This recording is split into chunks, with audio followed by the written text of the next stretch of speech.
Καλημέρα σας. Καλό μήνα. Χαίρετε. Σήμερα απλώνουμε το χέρι σε κάποιον που έχουμε κρατήσει μακριά μας, ίσως και στον εαυτό μας. Σήμερα ανοίγουμε την αγκαλιά της καρδιάς μας για κάποιον που περιμένει απ' έξω, ίσως για πολύ καιρό. Καλώς ορίσατε στο μάθημα 89. Επανάληψη από το μάθημα 77. Τα θαύματα μου ανήκουν δικαιωματικά. Τα θαύματα θα αντικαταστήσουν όλα τα παράπονα. Τα θαύματα μου ανήκουν δικαιωματικά επειδή δεν βρίσκομαι υπό την επιρροή άλλων νόμων εκτός των νόμων του Θεού. Οι νόμοι του με απελευθερώνουν από όλα τα παράπονα, αντικαθιστώντας τα με θαύματα. Τώρα θα ήθελα να αποδεχθώ μόνο ό,τι δικαιωματικά μου δίνουν οι νόμοι του Θεού, ώστε να μπορέσω να τα χρησιμοποιήσω για την λειτουργία που Αυτός μου έχει δώσει. Και θα ήθελα να αποδεχθώ τα θαύματα στη θέση των παραπώνων, που δεν είναι άλλο παρά ψευδαισθήσεις που κρύβουν τα θαύματα τα οποία βρίσκονται πέρα από αυτά. Βλέπουμε στο σχήμα ότι τα παράπονα εδώ είναι σαν ένα στίχος, ο οποίος είναι ψευδαισθητικός στην ουσία και βέβαια αντιπροσωπεύει τον λάθος νου, του εγώ. Αυτά λοιπόν, αν στεκόμασταν σε αυτό το σημείο που είναι εδώ το βελάκι, θα βλέπαμε μπροστά μας αυτό τον τοίχο που κρύβει πίσω του το πεδίο των θαυμάτων, που είναι ο ορθός νους μέσα μας, το οποίο πεδίο αυτό, ο ορθός νους, οδηγεί στο καθαρό πνεύμα, στην αλήθεια που υπάρχει πέρα από τις ψευδαισθήσεις. Όταν στέκομαι εδώ και είμαι αυτό εδώ το μικρό βελάκι, είμαι ένα τυποτάκι μπροστά σε ένα τείχος από παράπονα, ενώ πίσω αυτή η πραγματικότητα με περιμένει. Όπως μας λέει λοιπόν σε αυτό το σημείο, δεν είναι τα παράπονα παρά ψευδαισθήσεις, γιατί ο τείχος δεν υπάρχει στην πραγματικότητα, οι οποίες κρύβουν τα θαύματα που βρίσκονται πέρα από αυτά. Εννοείς, Ιουλία μου, ότι ο τείχος από ψευδαισθήσεις είναι αυτό που κατασκευάζουμε εμείς με τα παράπονα. Ναι. Μόνοι μας εμποδιζόμαστε να δούμε δηλαδή πέρα από αυτό τον τοίχο και δεν το έχουμε καταλάβει. Έχουμε χτίσει λοιπόν πεποιθήσεις που από τα πρώτα κιόλας μαθήματα μας λέει ότι αυτό που βλέπεις είναι απλώς η πεποίθηση που έχεις γι' αυτό. Αυτές τις πεποιθήσεις τις έχουμε κάνει θεούς, πιστεύουμε, αλλά είναι ψευδαισθήσεις, και αν αφαιρέσουμε τις ψευδαισθήσεις από το νου μας, τις ψευδείς πεποιθήσεις για το ποιοι είμαστε εμείς, ποια είναι η πραγματικότητα και ποιοι είναι οι άλλοι, τότε αμέσως θα αναδυθεί αυτό που αληθινά υπάρχει και που το κρύβουμε από τον εαυτό μας. Για να δούμε λοιπόν στη συνέχεια τι μας λέει. Μας λέει πώς να κάνουμε πρακτική εφαρμογή. Πάμε σε αυτό λοιπόν. Θα μπορούσες να χρησιμοποιήσεις τις παρακάτω υποδείξεις για τις συγκεκριμένες εφαρμογές αυτής της ιδέας. Θα δούμε κάτι λοιπόν που μας εκνευρίζει ή μας θυμώνει ή μας απογοητεύει και θα πούμε μέσα μας, πίσω από αυτό υπάρχει ένα θαύμα το οποίο μου ανήκει δικαιωματικά. Καλό το νου μου λοιπόν, έστω και αν βλέπει σειρματόπλεγμα, να βλέπει κλαδιά ελαίας πίσω από τα φαινόμενα. Δεν το βλέπω με τα μάτια του σώματος, τα βλέπω με τα μάτια της ψυχής τα πράγματα. Άρα εδώ το θαύμα μας λέει ότι είναι σχεδόν μια θεραπεία της όρασης. Ναι, μας λέει, μην πιστεύεις στα μάτια σου, μην πιστεύεις στα μάτια του σώματος. Πίστεψε στα μάτια της ψυχής. Δηλαδή, ακόμα και αν τα μάτια του σώματος μου λένε ότι αυτός φέρεται άσχημα, να θυμηθώ μέσα στα βάθη της ψυχής μου ότι υπάρχει ένα πεδίο στο οποίο ούτε αυτός ούτε εγώ κακοποιούμε ο ένας τον άλλον, γιατί δεν υπάρχουμε ως σώματα χωριστά που μπορεί το ένα να κάνει κάτι άλλο. Είμαστε καθαρό πνεύμα. Απλώς να το θυμίσω, έστω και αν τα μάτια μου με κάνουν να βλέπω κάτι άλλο. Είναι αυτό που από τις πρώτες ασκήσεις μας είχε πει για τις σκέψεις μας και για αυτά που βλέπουμε. Ότι δεν έχουν νόημα, εμείς τους δίνουμε το νόημα. Όλο το νόημα που έχουν. Έτσι κι αλλιώς ξέρουμε ότι οι αισθήσεις μας δεν μας δίνουν τις σωστές Είναι ένα πληροφορίες. ψευδές νόημα. Ας δούμε τη συνέχεια λοιπόν. Τι ωραία ευκαιρία σήμερα. Ναι. Μας λέει λοιπόν, ή για έναν άνθρωπο που μπορεί να έχουμε ένα θέμα μαζί του, ας μην έχω ένα παράπονο από σένα και λέμε το όνομα του προσώπου, αλλά αντί γι' αυτό ας σου προσφέρω το θαύμα που σου ανήκει. Αυτή η κατάσταση μου προσφέρει ένα θαύμα αν την δω αληθινά. Μέσα στο νου σας κάντε το αυτό, ακόμα και αν δεν μπορείτε εξωτερικά να το αρθρώσετε, νοερά κάντε το. Να σε ρωτήσω, μπορεί να το κάνει κανείς μόνος του αυτό? Δηλαδή μπορεί εύνης να δει ξαφνικά μπροστά του κάτι άλλο? Χρειάζεται βοήθεια. Αυτό είναι πολύ σημαντικό λοιπόν. Εδώ μας το τονίζει. Εδώ καταλαβαίνουμε ότι χρειαζόμαστε βοήθεια Έτσι. να το δούμε αλλιώς. Και γιατί έχουμε συνηθίσει να τα βλέπουμε τα πράγματα έτσι. Και γιατί κάτι μέσα μας θέλει να τα βλέπει έτσι για να προβάλλει προς τα έξω ό,τι τον ενοχλεί μέσα. Και γιατί δεν μας έχει πει κάποιος ότι μπορούμε να σκεφτούμε διαφορετικά. Χρειαζόμαστε λοιπόν οδηγό. Χρειαζόμαστε λοιπόν οδηγό για να πάμε στα θαύματα. Πού θα τον βρούμε? Στον εαυτό μου. Μέσα μας δηλαδή. Γιατί έτσι κι αλλιώς έχουμε πει ότι έξω μας δεν υπάρχει κάτι για να προστρέξουμε για βοήθεια ή να απευθυνθούμε. Είναι μέσα μας. Όμως Ό,τι απ' την γίνεται. άλλη, όταν γυρνάω μέσα μου, συχνά είναι το εγώ που κοιτάζω και το εγώ μου απαντάει. Δεν μπορείς, δεν είσαι, δεν φτάνεις, δεν κάνεις. Ο κόσμος σου επιτίθεται, είσαι ανήμπορη. Όταν κοιτάξω αυτόν τον οδηγό, αυτόν τον κόσμο θα μου δείχνει. Αλλά μας λένε τα θαύματα. Θυμήσου. Έχεις και έναν άλλο οδηγό. Θυμήσου να τον επικαλεστείς. Είναι αυτός που στα δύσκολα σε στήριξε. Αυτός που όταν έπεφτε σου λέγε σήκω, μπορείς, συνέχισε.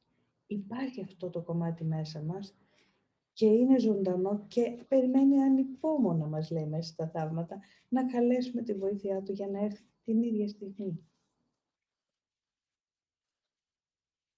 Για να δούμε λοιπόν παρακάτω. Στο δεύτερο μάθημα που εξετάζουμε σήμερα, την επανάληψη, το μάθημα 78 μας λέει «Τα θαύματα ας αντικαταστήσουν όλα τα παράπονα». Με αυτή την ιδέα ενώνω τη βούλησή μου με τη βούληση του Αγίου Πνεύματος και τις αντιλαμβάνομαι ως ένα. Με αυτή την ιδέα αποδέχομαι την απελευθέρωσή μου από την κόλαση. Με αυτή την ιδέα εκφράζω την προθυμία μου να αντικατασταθούν όλες μου οι ψευδαισθήσεις από την αλήθεια, σύμφωνα με το σχέδιο του Θεού για τη σωτηρία μου. Δεν θα ήθελα να κάνω εξαιρέσεις, ούτε και να επινοήσω υποκατάστατα. Θέλω όλο τον ουρανό και μόνο τον ουρανό, τον οποίο και ο Θεός θέλει να έχω. Ας λέει λοιπόν εδώ ξανά το θέμα της βούλησης, ότι ενώνω τη βούλησή μου με τη βούληση του Αγίου Πνεύματος και τις αντιλαμβάνομαι ως ένα. Βεβαίως η βούληση του Αγίου Πνεύματος είναι ίδια με τη βούληση του Θεού. Άρα ενώνομαι με κάτι που μοιάζει να είναι ενδιάμεσο, στην πραγματικότητα όμως είναι μέρος του εαυτού μου. Είναι η μνήμη που έχω για το ποιος είμαι και ποιος είναι αυτός που με δημιούργησε και εκεί συντηρείται η βούλησή μου. Ενώνω λοιπόν τη βούλησή μου σήμερα, αυτή που είναι, μοιάζει με επιθυμία τώρα και είναι βαθιά επιθυμία, αλλά είναι μία και μοναδική. Θέλω τα θαύματα που μου ανήκουν δικαιωματικά. Είναι σαν να λέω, θέλω τον αληθινό μου εαυτό και ζητάω αυτόν που ξέρει ποιος είμαι να μου τον δείξει. Δεν ζητάω τίποτα λιγότερο, γιατί μόνο το περισσότερο, το μέγιστο μου αναλογεί. Αυτό μου θυμίζουν. Και μου λένε τα μαθήματα θαυμάτων ότι αυτό δεν είναι μια κρίση μεγαλείου. Είναι η εκδήλωση της αληθινής μου πραγματικότητας. Να θέλω όλο τον ουρανό δικό μου, γιατί είμαι μέρος του. Και κάτι άλλο που μερικές φορές υπογραμμίζουν τα θαύματα είναι ότι δεν αντιλαμβανόμαστε ότι ζούμε σε κάτι που ονομάζουν κόλαση. Γιατί υπάρχουν αυτά τα διαλύματα χαράς ή καλοπέρασης ή μιας κάποιας εύθραυστης ισορροπίας. Και δεν καταλαβαίνουμε ότι ζούμε κάπου από όπου μας λείπει κυριολεκτικά η αγάπη, ο εαυτός μας, η ειρήνη τελικά. Εάν λοιπόν αυτό το υπενθυμίζω στον εαυτό μου συχνά ότι αυτό που ζω δεν θέλω να είναι έτσι, ο τρόπος που σκέφτομαι δεν τον θέλω γιατί μου προκαλεί πόνο, όλο και περισσότερο θα έχω την προθυμία. Χρήσιμες συγκεκριμένες μορφές για την εφαρμογή αυτής της ιδέας είναι μεταξύ άλλων οι εξής. Δεν θα ήθελα να κρατήσω αυτό το παράπονο χωριστά από τη σωτηρία μου. Τα παράπονά μας ας αντικατασταθούν από θαύματα. Για να φέρω εδώ το όνομα ενός προσώπου. Τα παράπονά μας, και λέω και το όνομά του, ας αντικατασταθούν από θαύματα. Για να μπορέσουμε να αρθρώσουμε αυτές τις φράσεις, χρειαζόμαστε μεγάλο ψυχικό κουράγιο πολλές φορές, γιατί αισθανόμαστε τόσο πονεμένοι, τραυματισμένη, αποδιωγμένη, που το να σηκώσω τον εαυτό μου όρθιο ξανά για να μπορέσει να ανοίξει την αγκαλιά της καρδιάς του και να πει αυτές τις μεγαλειώδεις φράσεις, ισοδυναμεί με ένα είδος ψυχικής ανάστασης. Το θέμα είναι, θέλω να παραμένω νεκρή στη θέση του θύματος, παθητική, πονεμένη, ή θέλω επιτέλους, όσα χρόνια και αν έχουν περάσει που έχω ζήσει στην προηγούμενη κατάσταση, θέλω τώρα, σήμερα, να σηκωθώ από αυτά τα χώματα, όρθια ξανά. Και έχω τη δύναμη, γιατί έχω μέσα μου το πιο πανίσχυρο βοηθό. Θα λέγαμε ότι αυτές οι δύο ασκήσεις ξεκαθαρίζουν απόλυτα τι θα γίνει αν θα φύγουν τα παράπονα. Πώς θα είναι ο κόσμος μου αν δεν έχω παράπονα. Ναι. Και μας δίνουν και πολύ πρακτικά τι είναι αυτό που θα αντικαταστήσει τα παράπονα. Βέβαια το εγώ θα δυσπιστεί συνεχώς και θα λέει σιγά τώρα που θα παραχωρήσω συγχώρεση, σιγά που θα πω στον άλλον θέλω να δω το φως μέσα σου, θέλω να συνδεθώ μέσα σου, θέλω να φύγουν τα παράπονα ανάμεσά μας. Δεν πρόκειται να τα καταφέρεις, θα μας πει το εγώ. Γιατί κάνει ότι δεν βλέπει και ίσως και δεν βλέπει πραγματικά. Άλλο δεν βλέπει. Ποιος είναι μέσα μου. Θυμηθείτε την άσκηση που έλεγε όπου πάω, πάει και ο Θεός μαζί μου. Και μας λέει το εγώ, αυτός ο ιδιαίτερος αυτός δεν ξέρει ποιος είμαστε. Ναι, Όλο. δεν σας ξέρει, μας λέει. Δεν ξέρει ποιοι είστε. Το θέμα είναι ότι και εμείς έχουμε ξεχάσει. Και έτσι πρέπει να δούμε πέρα από αυτό που νομίζουμε, γιατί πέρα από αυτό είναι το θαύμα με το οποίο όλα τα παράπονά μου αντικαθίστανται. Αυτή είναι η τρίτη φράση που μας προτείνει να θυμηθούμε σήμερα. Κάτι που θα μας ερεθίσει, θα μας φοβήσει, θα μας εκνευρίσει, να πούμε μέσα μας στο νου μας. Πέρα από αυτό είναι το θαύμα με το οποίο όλα τα παράπονά μου αντικαθίστανται. Και πείτε το με πίστη, πείτε το με επιθυμία, γιατί θα απαντηθεί από μέσα σας, από τα βάθη του εαυτού. Θα υπάρξει απάντηση. Φτάνει να δώσετε την ευκαιρία στο νου σας να πει μία από αυτές τις σημερινές φράσεις. Για παράδειγμα, το κομμάτι αυτών των παραπώνων από δύο εμπειρίες που μας έχουν στείλει. Ναι, ευκαιρία. Ωραία. Μας έχει στείλει λοιπόν η Βέρα από το μάθημα 86 που μιλάγαμε για τα παράπονα. Και λέει, το σημερινό μάθημα μου ξεκαθάρισε τελείως το γιατί παρόλο που είχα συγχωρέσει τους γονείς μου, συνέχιζα να μιλάω για τη βία που έζησα μαζί τους. Ήταν τότε που μιλάγαμε για το αναμάσιμα, με τα παράπονα. Η κατσίκα του εγώ. Η κατσίκα του εγώ. Και συνειδητοποίησα ότι μπορεί να είναι δύο διαφορετικά πράγματα, η συγχώρεση και η αποτάφτιση από την ιστορία. Και ότι τελικά η βία της παιδικής μου ηλικίας και η μονή μου σε αυτήν ήταν απλά ένας μυρικασμός ή αλλιώς μια συνήθεια. Έτσι όπως ο νους μου είχε προγραμματιστεί και ταυτιστεί όλα αυτά τα χρόνια, υιοθετώντας αυτά τα γεγονότα σαν τη δικιά μου ιστορία και το ρόλο του θύματος σαν τη δικιά μου ταυτότητα. Παράλληλα με το ρόλο, είχα κρατήσει μέσα μου αυτό το παράπονο που τελικά έγινε η φυλακή μου. Και τώρα διαπιστώνω, άσχετα, με τα πρόσωπα των δικών μου είχε γίνει η φυλακή μου. Ξανά θέτοντας την ερώτηση στον εαυτό μου σήμερα, τελικά ποια είμαι, χωρίς την ιστορία μου. Είχαμε βάλει αυτή την ερώτηση, τι θα είμαστε, χωρίς τα παράπονα. Και τα παράπονα μιλάνε για μια ιστορία. Τι θα είμαι λοιπόν, χωρίς την ιστορία μου και τον ρόλο του θύματος? Η απάντηση ήταν πολύ καθαρή και απλή. Χωρίς αυτή την ιστορία και χωρίς αυτό τον ρόλο, μπορείς να γράψεις καινούργια ιστορία. Ξανά και ξανά και είσαι ελεύθερη να είσαι και να παίξεις όποιο ρόλο θέλεις. Γι' αυτό είναι κάνω την ερώτηση και παίρνω την απάντηση. Παναγιώτα, μας λέει για το σεμινάριο της συγχώρεσης που είχε παρακολουθήσει το Δεκέμβριο, το οποίο με ενθουσίαζε και είχε αποτελέσματα πρακτικά αλλά και εσωτερικά. Από τις αρχές Νοεμβρίου είχα αρχίσει να δουλεύω καθημερινά και αδιαλείπτως και με απόλυτη συνέπεια τη σχέση με τη μητέρα μου, γιατί ένιωθα βάρος και ενοχές.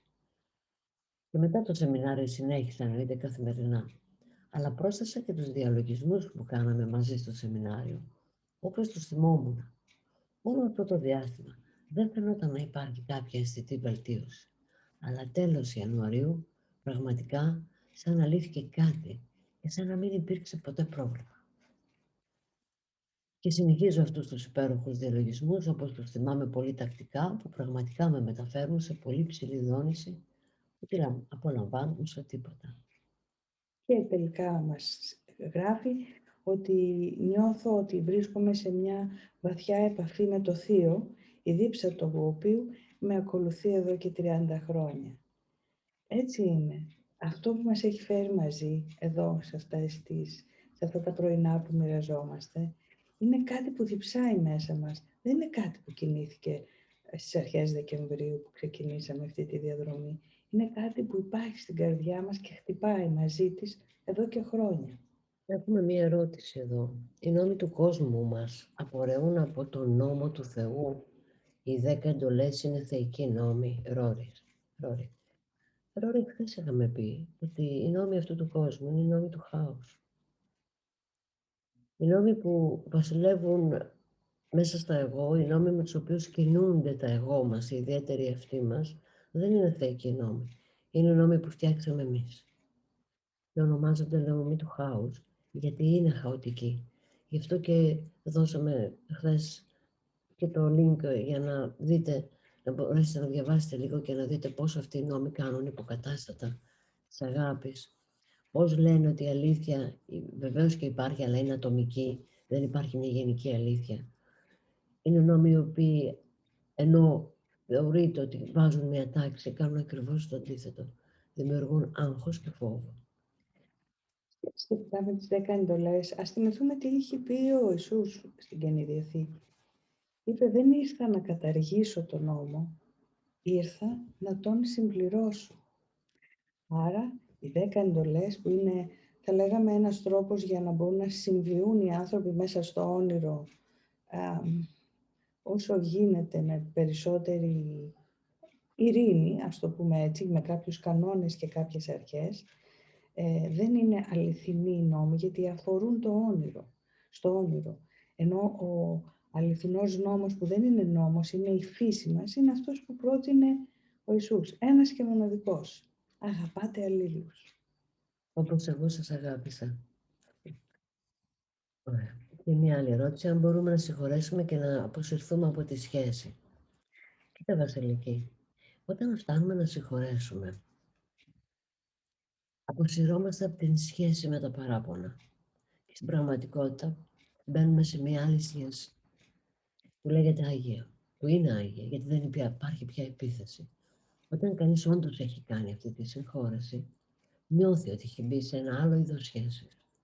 Φαντάζομαι όμως ότι η ερώτηση της εννοεί, εάν έχω μια σχέση κακοποιητική, μπορώ να συγχωρήσω τη σχέση και να αποχωρήσω, να μην συνεχίσω να είμαι με αυτό το φίλο, με αυτόν τον άνθρωπο. Εδώ εξωτερικά. Εξωτερικά. Αν εννοεί κάτι τέτοιο, τι θα απαντούσαμε? Βεβαίως. Βεβαίως. Μα αυτό δεν έρχεται σε αντίθεση, θα πει κάποιος, με αυτό που λέμε, ότι μα αν συγχωρήσεις δεν έχεις κρατούμενο. Και έτσι μπορείς να παραμείνεις στη σχέση. Εγώ θα χρησιμοποιήσω το παράδειγμα του ονείρου με τα 10 λυσσασμένα σκυλιά, Μαρία μου. Πες το. Δηλαδή, εάν ονειρεύεστε ότι σας κυνηγάνε 10 λυσσασμένα σκυλιά στον ύπνο σας και ταυτόχρονα είστε σε εκείνη την υπέροχη κατάσταση που έχετε επίγνωση ότι αυτό που βλέπω είναι ένα όνειρο και πρέπει να ξυπνήσω. Σας έχει τύχει σίγουρα. Τι κάνω λοιπόν εκείνη τη στιγμή? Με κυνηγάνε τα σκυλιά. Έχω επίγνωση ότι βλέπω όνειρο, αλλά δεν έχω ξυπνήσει ακόμα. Τρέχω λοιπόν μέσα στο όνειρο και ταυτόχρονα λέω να ξυπνήσω, είναι ένα όνειρο. Να ξυπνήσω, είναι ένα όνειρο. Δεν μένω ακίνητη και έρχονται τα σκυλιά μέσα στο όνειρο. Άρα κάνω ταυτόχρονα δύο πράγματα. Έχω επίγνωση ότι είμαι μέσα σε έναν κόσμο που δεν τον παίρνω πια τόσο σοβαρά και επικαλούμε τον άλλο κόσμο έτσι ώστε να φτάσει εκείνη η άγια στιγμή που ό,τι και αν συμβαίνει σε αυτόν εδώ τον κόσμο δεν μπορεί να με ταράξει και να με κλονίσει. Μέχρι τότε λοιπόν χρησιμοποιώ τη συγχώρεση σαν γέφυρα προς την αφύπνισή μου και αν χρειάζεται να προστατεύσω τα του ονείρου, είτε με ένα φάρμακο, είτε με απομάκρυνσή μου από μία σχέση, είτε με το να βάλω κάποια όρια, έχοντας επίγνωση ότι το κάνω μέσα στο όνειρο και ότι δεν θα είναι για πάντα. Το για πάντα αρχίζει μετά και το επικαλούμε. Χρειάζεται λοιπόν δύο πραγματικότητες για λίγο να είναι μέσα στο νου μου καθώς πηγαίνω από τη μία στην άλλη. Έχει μια ερώτηση ο Μάνος. Αυτός ο κύκλος με το σκηνή και το δαχτυλίδι που μας έχετε δείξει σε προηγούμενο μάθημα σημαίνει πως ζούμε ξανά και ξανά την ίδια ζωή με τα ίδια συμβάντα και εμπειρίες ή μια άλλη ζωή? Εξαιρετικά εύστοχη ερώτηση. Όπως λοιπόν ήταν ο κύκλος που είχαμε δείξει, το δαχτυλίδι που μεταφέρεται πάνω στον κύκλο, που είναι η συνειδητότητα εδώ, η συνειδητότητα του παρατηρητή, του καθενός από εμάς, καθώς μεταφερόμαστε. Κάθε γύρισμα εδώ του σκηνιού είναι και μία άλλη ζωή. Και επαναλαμβάνεται η κατάσταση συνειδητότητας στην οποία βρίσκομαι με άλλη μορφή. Δεν είναι λοιπόν τα ίδια συμβάντα copy-paste, αντιγραφή. Είναι το ίδιο περιεχόμενο όμως. Αλλά είναι παρόμοια στάση μέχρι που σιγά σιγά η συνειδητότητα ανοίγει και αφυπνίζεται και τότε η εμπειρία διαφοροποιείται. Γιατί θα έρθει μια στιγμή που η συνειδητότητα δεν θα είναι πια πάνω στη σκηνή. Θα είναι από εδώ που όλοι κοιτάμε αυτή τη στιγμή τον κύκλο. Ακριβώς, θα φύγει το δαχτυλίδι από εκεί και θα έρθει εδώ που είμαστε και θα έχουμε μια μακροσκοπική όραση και τότε ο χρόνος δεν θα υπάρχει. Εδώ τι λέει λοιπόν η Άννα. Μας προτείνουν τα θαύματα την απόλυτη ηρεμία και γαλήνη. Έτσι αισθάνομαι πολλές φορές και τρομάζω. Η αλλαγή τρομάζει, Η αλλαγή τρομάζει, η αλλαγή από αυτό που ξέρω. Και επίσης υπάρχει κάτι άλλο που με τρομάζει. Με τρομάζει το ότι δεν το ελέγχω. Έχουμε μάθει να ελέγχουμε. Ακόμα και ο πόνος που λέμε μου συμβαίνει, μοιάζει κάπως υποσυνείδητα να ξέρουμε ότι μπορούμε να τον ελέγξουμε. Ενώ την ειρήνη όχι. Ενώ την αγάπη όχι. Γιατί δεν τα κατασκευάσαμε εμείς μέσα σε αυτόν τον κόσμο. Και όταν τρομάζω με αυτά, καλό είναι να ρωτήσω μέσα μου, ποιος είσαι εσύ που τρομάζεις, ποιος ακριβώς είσαι? Είσαι ο εαυτός μου αληθινός? Ποιος είσαι εσύ που φοβάσαι? Εξαιρετική ερώτηση, κρατήστε το. Να πούμε ότι μπορούμε να κοιτάξουμε λίγο τι είναι τα θαύματα στο πρώτο κεφάλαιο της θεωρίας. Να έρθουμε σε επαφή λίγο περισσότερο συνειδητά με το τι είναι το θαύμα. Θα δείτε μέσα ότι το θαύμα επηρεάζει και το χρόνο. Το θαύμα δηλαδή δεν γίνεται σε μια οριζόντια γραμμή του χρόνου. Δεν είναι κάτι που έρχεται διαδοχικά στιγμές-στιγμές. Είναι κάτι το οποίο κάνει, όπως το λέει, μια απότομη στροφή του χρόνου. Ο χρόνος από οριζόντιος γίνεται κάθετος. Αυτό δεν το κάνουμε εμείς. Το κάνει αυτός που γνωρίζει τι είναι η συγχώρεση, που γνωρίζει τι είναι η ειρήνη. Και το αποτέλεσμα της συγχώρεσης είναι η ειρήνη. Εμείς δεν γνωρίζουμε πώς να πάμε εκεί, έχουμε βάλει εμπόδια. Τα εμπόδια είναι οι αιτιάσεις του εγώ μας για δικαίωση. Έτσι χρειαζόμαστε βοήθεια για να γίνει η συγχώρεση και να έχουμε ειρήνη. Γράφει μάλιστα, μας λέει ο Ιησούς μέσα, μιλώντας στην Έλεν τότε, ότι είμαι ο μόνος ο οποίος γνωρίζει πού, πώς, πότε μπορεί να γίνει ένα θαύμα. Ας θυμόμαστε λοιπόν σήμερα ότι τα θαύματα μας ανήκουν δικαιωματικά και θα καλέσουμε να αντικαταστήσουν όλα τα παράπονα. Καλημέρα, καλή εξάσκηση. Χαίρετε.